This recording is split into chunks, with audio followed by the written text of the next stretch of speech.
तो आज का ये बैटल वीडियो काफी ज्यादा इंटरेस्टिंग होने वाला है, क्योंकि आज हम इस वीडियो में जुजुत्सु काइसेन एनिमे सीरीज के सबसे स्ट्रॉन्गेस्ट प्रोटैगनिस्ट सातोरू गोजो और उसके most powerful villain Ryomen Sukuna, इन दोनों का बैटल कंपैरिजन मार्वल मूवीज की one of the most powerful magician Wanda aka Scarlet Witch के साथ करने वाले हैं। अब आप में से जो लोग मार्वल मूवीज को फॉलो करते होंगे उन्हें ये बात अच्छे से पता होगी कि मल्टीवर्स ऑफ मैडनेस मूवी के अंदर डार्क होल्ड से पूरी तरह करप्ट होने के बाद एमसीयू के अंदर वांडा अभी कितनी ज्यादा स्ट्रॉन्ग और ब्रूटल मैजिशियन बन चुकी है। लाइक डॉक्टर स्ट्रेंज 2 मूवी के अंदर ऐसा कोई भी मैजिशियन और कैरेक्टर नहीं था जो अपनी पावर्स और मैजिक से वांडा को थोड़ा सा भी परेशान या फिर उसे हारने पर थोड़ा सा भी मजबूर कर पाया हो। बट क्या सातोरू गोजो और र्योमन सुकना ये दोनों एक साथ मिलकर अपनी स्ट्रेंथ और कस्ट टेक्निक के साथ एमसीयू की स्कारलेट विच को डिफीट कर पाएंगे? इस वीडियो में हम इसी चीज को अच्छी तरह से जानेंगे, इसलिए इस वीडियो को आप लास्ट तक देखना बिल्कुल भी मत भूलना। तो चलिए बिना किसी देरी के वीडियो को स्टार्ट करते हैं। तो सबसे पहले हम सब इन तीनों कैरेक्टर्स और उनकी पावर्स के बारे में जान लेते हैं, जिसके बाद हम लोगों के लिए इस बैटल को समझना और भी ज्यादा आसान हो जाएगा। तो स्टार्ट करते हैं गोजो से।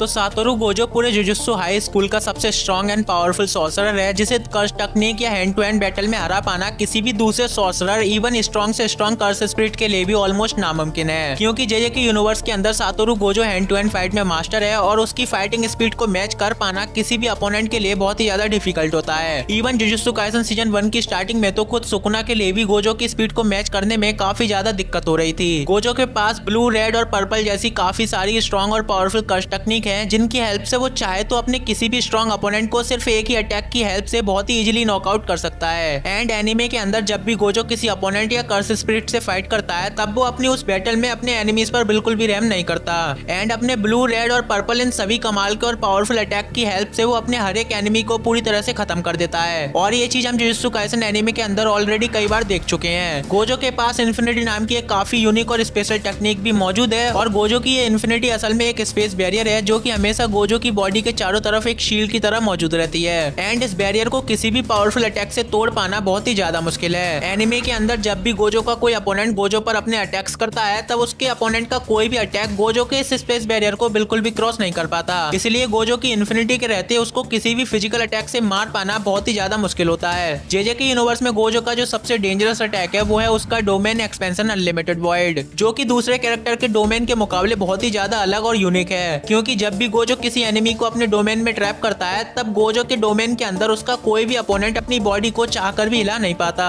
और अपने इस डोमेन एक्सपेंशन की हेल्प से गोजो अपने हर एक पावरफुल एनिमी को बहुत ही आसानी से खत्म कर देता है। लेकिन वहीं अगर हम दूसरी तरफ बात करें र्योमन सुकना की, तो जिस तरह गोजो जुजुत्सु काइसेन एनिमे का सबसे पावरफुल जुजुत्सु सॉर्सरर है, ठीक उसी तरह र्योमन सुकना भी पूरे जुजुत्सु काइसेन एनिमे सीरीज के अंदर एक काफी स्ट्रॉन्ग और पावरफुल कर्स स्पिरिट है, जिसे जेजे के सीरीज के अंदर किंग ऑफ कर्सेस भी कहा जाता है। एंड किंग ऑफ कर्सेस होने की वजह से सुकना के पास हजारों सालों का बैटल एक्सपीरियंस और साथ ही उसके पास बहुत ही कमाल की curse technique and deadly attacks भी मौजूद हैं। जुजुत्सु काइसेन एनिमे के अंदर सुकना के जो सबसे डेंजरस अटैक हैं वो हैं उसके डिसमेंटल स्लैशेस, जिनकी हेल्प से सुकना अपने किसी भी अपोनेंट को बीच में से काट सकता है, और सुकना के इन डिसमेंटल स्लैशेस से बच पाना किसी भी कैरेक्टर के लिए बहुत ही ज्यादा मुश्किल होता है। इसके अलावा सुकना के पास फायर मैनिपुलेशन की पावर भी है, जिसकी हेल्प से वो फायर को मैनिपुलेट करके अपने लिए फायर से किसी भी टाइप के वेपन को क्रिएट कर सकता है, और उसके ये फायर वेपन्स एक पूरी सिटी तक को डिस्ट्रॉय करने की पावर्स रखते हैं। एंड जुजुत्सु काइसेन सीजन 2 के अंदर अपने इसी फायर मैनिपुलेशन की हेल्प से सुकुना मोहरागा जैसे अनबीटेबल शिकिगामी को डिफीट कर पाया था। सो इसी से आप ये आइडिया लगा सकते हो कि सुकुना के ये फायर वेपन्स कितने ज्यादा डेंजरस हैं। बात करें सुकुना के सबसे स्ट्रॉन्गेस्ट अटैक की, तो जेजे के अंदर जब भी सुकुना का सामना किसी पावरफुल अपोनेंट से होता है तब सुकुना उसको हराने के लिए उस पर अपने सबसे powerful attack domain expansion malevolent shrine का यूज करता है। एंड एक बार सुकुना के इस डोमेन के अंदर फंसने के बाद सुकुना अपने हर एक अपोनेंट को बहुत ही आसानी से खत्म कर देता है, और ऐसा इसलिए क्योंकि सुकुना के डोमेन में एक बार किसी भी अपोनेंट के फंसने के बाद उस अपोनेंट के ऊपर लगातार एक के बाद एक सुकुना के डिसमेंटल स्लैशेस से अटैक्स होने लगते हैं, जिसकी वजह से सुकुना के डोमेन के अंदर किसी भी अपोनेंट का जिंदा बच पाना ऑलमोस्ट इम्पॉसिबल है। और इन सब चीजों के अलावा मांगा के अंदर तो सुकुना के पास एक वर्ल्ड कटिंग स्लैश नाम का अटैक भी मौजूद है, जिसकी हेल्प से सुकुना सिर्फ चीजों को ही नहीं बल्कि वो इस अटैक की हेल्प से पूरे स्पेस तक को इजीली 2 हिस्सों में काट सकता है। और अपने इसी अटैक की हेल्प से र्योमन सुकना मांगा के अंदर गोजो की बॉडी और उसकी इन्फिनिटी को काट पाया था। तो ये सब बातें तो हो गई जुजुत्सु काइसेन यूनिवर्स के सुकुना और गोजो की।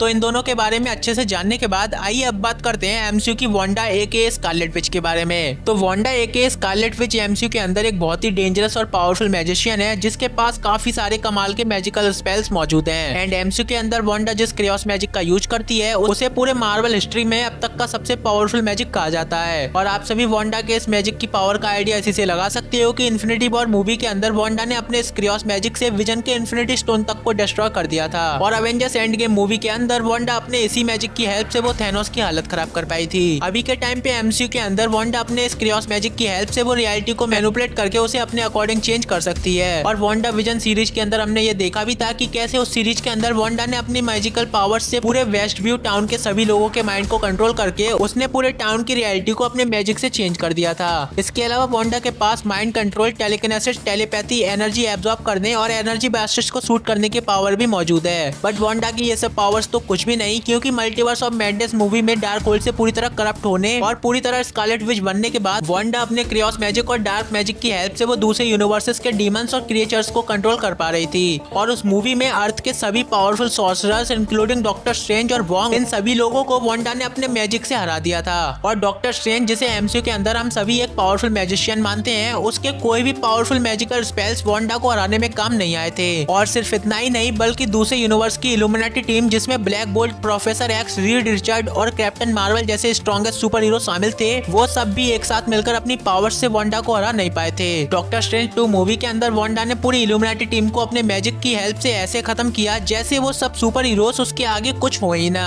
और वांडा एके स्कारलेट विच की यही बात उसे अभी के टाइम पे एमसीयू के अंदर एक मोस्ट पावरफुल मैजिशियन बनाती है, जिसे हरा पाना पावरफुल से पावरफुल अपोनेंट के लिए भी बहुत ही ज्यादा मुश्किल है। बट क्या इतनी ज्यादा पावरफुल मैजिशियन को अपने जेजे के यूनिवर्स के गोजो सातोरू और रियोमन सुकना ये दोनों एक साथ मिलकर हरा पाएंगे? वेल, देखा जाए तो सातोरू, गोजो और रियोमन सुकना, इन दोनों के पास ऐसी बहुत सी पावरफुल कर्स टेक्निक और अटैक्स मौजूद हैं जिनकी हेल्प से वो अपने हर एक पावरफुल एनिमी को बहुत ही आसानी से खत्म कर सकते हैं। लाइक एक तरफ जहाँ गोजो के पास उसके कर्स टेक्निक ब्लू, रेड, पर्पल और अनलिमिटेड वॉइड जैसे अटैक्स हैं, तो वहीं दूसरी तरफ सुकना के पास भी उसके most powerful cutting slashes, fire weapons और मेलोव्रेंज श्राइन जैसी टेक्निक्स मौजूद हैं। और अपनी इन सब चीजों की हेल्प से ये दोनों आई थिंक इस फाइट में वांडा को काफी हद तक परेशान कर सकते हैं, क्योंकि एमसीयू के अंदर हमने देखा है कि जब भी वांडा का सामना एक साथ 2 या 3 अपोनेंट से होता है, तब उसे फाइट करने में काफी ज्यादा प्रॉब्लम्स होने लगती हैं। जिस तरह उसे डॉक्टर स्ट्रेंज 2 मूवी के अंदर कैप्टन मार्वल और कैप्टन कार्टर से फाइट में हो रही थी। इसके अलावा वांडा के एक ह्यूमन होने की वजह से वो अपने किसी भी एनिमी से ज्यादा देर तक बिल्कुल भी फाइट नहीं कर सकती। इसलिए अगर गोजो और सुकना ये दोनों इस फाइट में एक साथ मिलकर वांडा पर अटैक्स करें, तब शायद वो दोनों मिलकर वांडा को अपनी पावर्स और अटैक्स की हेल्प से काफी हद तक डिफीट कर देंगे। बट यहाँ पर हमें ये बात भी भूलनी नहीं चाहिए कि एमसीयू के अंदर वांडा अभी डार्कहोल्ड को मास्टर कर चुकी है, जिनकी हेल्प से वो गोजो और सुकना इन दोनों के हर एक अटैक को बहुत ही इजीली काउंटर कर लेगी। अगर आपको याद हो तो डॉक्टर स्ट्रेंज 2 मूवी के अंदर वांडा ने अपने मैजिक से अपने चारों तरफ एक मैजिकल शील्ड बना के कैप्टन मार्वल के पावरफुल एनर्जी ब्लास्टर्स तक को बहुत ही आसानी से संभाल लिया था। इसलिए इस फाइट में आई थिंक गोजो और सुकना के नॉर्मल अटैक्स जैसे curse technique, blue, red, purple, dismantle slashes और फायर वेपन्स, ये सब वांडा को सिर्फ कुछ देर तक परेशान करने के अलावा ज्यादा कुछ नहीं कर पाएंगे। और वांडा अपने डार्क मैजिक का यूज करके इन सभी अटैक्स को बहुत ही आसानी से हैंडल कर लेगी। एंड क्योंकि डार्कहोल्ड को स्टडी करने के बाद अब वांडा एनर्जी को अपनी बॉडी में एब्जॉर्ब कर सकती है, इसलिए इस फाइट में वांडा लिटरली अपनी पावर से सुकना और गोजो इन दोनों की बॉडी की सारी कर्स एनर्जी को अपने मैजिक से एब्जॉर्ब करके उन्हें ठीक उसी तरह पावरलेस बना सकती है जिस तरह उसने मल्टीवर्स ऑफ मैडनेस मूवी में कैप्टन मार्वल को बनाया था। इसके अलावा अपनी रियलिटी मैनिपुलेशन एबिलिटी की हेल्प से वो इस फाइट में पूरी रियलिटी को चेंज करके बहुत ही आसानी से सातोरू, गोजो और रियोमन सुकना को ठीक उसी तरह मार सकती है जिस तरह उसने ब्लैक बोल्ट को मारा था doctor strange multiverse of madness के अंदर। अब हाँ, मैं जानता हूँ कि जुजुत्सु काइसेन एनीमे के अंदर गोजो और सुकना बहुत ही ज्यादा स्ट्रॉन्ग है और उनके पास काफी सारी स्ट्रॉन्गेस्ट टेक्निक मौजूद है। बट आप ही बताओ कि जो बंदी अपने मैजिक की हेल्प से पूरी रियलिटी को अपने हिसाब से चेंज कर सकती है, उसके सामने गोजो और सुकना के एनर्जी ब्लास्टर्स और फिजिकल अटैक्स क्या ही कर पाएंगे। यहाँ पर आप सभी इल्यूमिनाटी टीम के सबसे पावरफुल मेंबर ब्लैक बोल्ट का ही एग्जांपल ले लो कि पूरी इल्यूमिनाटी टीम के अंदर ब्लैक बोल्ट एक ऐसा बंदा था